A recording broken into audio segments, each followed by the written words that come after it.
Welcome. My name is Miss Swanson, and I'm from Team 641. I'm going to tell you a little bit about the Inca creation story. Now, I want to give you a couple disclaimers. The first disclaimer is I'm not an artist, so you cannot make fun of my art. The second one is that I really simplified this creation story. As the Incas didn't have a written language, a lot of the stories and traditions are told orally. Some of the Spanish did record them, but there's always some inaccuracies with translation, and then we're also dealing with oral tradition. So when you see it, there's going to be some different variances of that.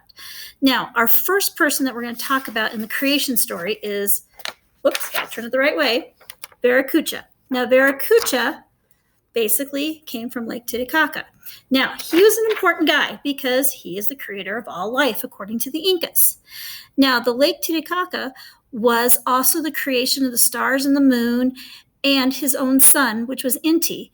So that lake was really sacred to the Incas. It is located in the Andes, and that is one of the pieces of Inca culture. Now, what we know is, according to myth, Viracocha created man. Now, here's the man. He's a giant man. And the thing with him is that he was created out of stone. Now, Viracocha didn't like his creation because it was greedy and arrogant. And so he decided it needed to go. And so to make it go, he created a flood. Kind of sounds familiar, huh? And at the end of the flood, he left a couple. That couple is the founding members of the Inca society. Now, with the couple, they were tasked with specific gender roles, and they were to teach their descendants these gender roles.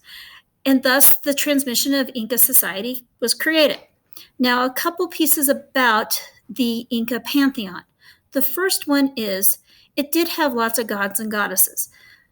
They didn't have as many as the Aztecs or Mayans, but they did have them.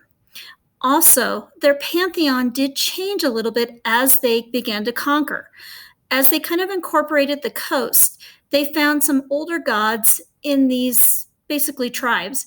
And when they incorporated them into the Inca culture, they took those gods and goddesses and kind of created them into their own creation story. Now, one of those is Pachacamac. And Pachacamac was also a creator on these coastal towns. What the Incas did is they didn't want to give up Viracocha. So they said Viracocha created the earth, but then Pachacamac came around and kind of gave it a new paint job, so to speak, reinvented it. And so both of those are put into the Inca pantheon. It's nice to see you guys all again. I hope we can see each other soon. Thank you for listening to my lecture. And also I included a short video clip that's not required, but if you'd like to know more about the Inca creation story, go ahead and watch it. I hope you're safe and well, and take care.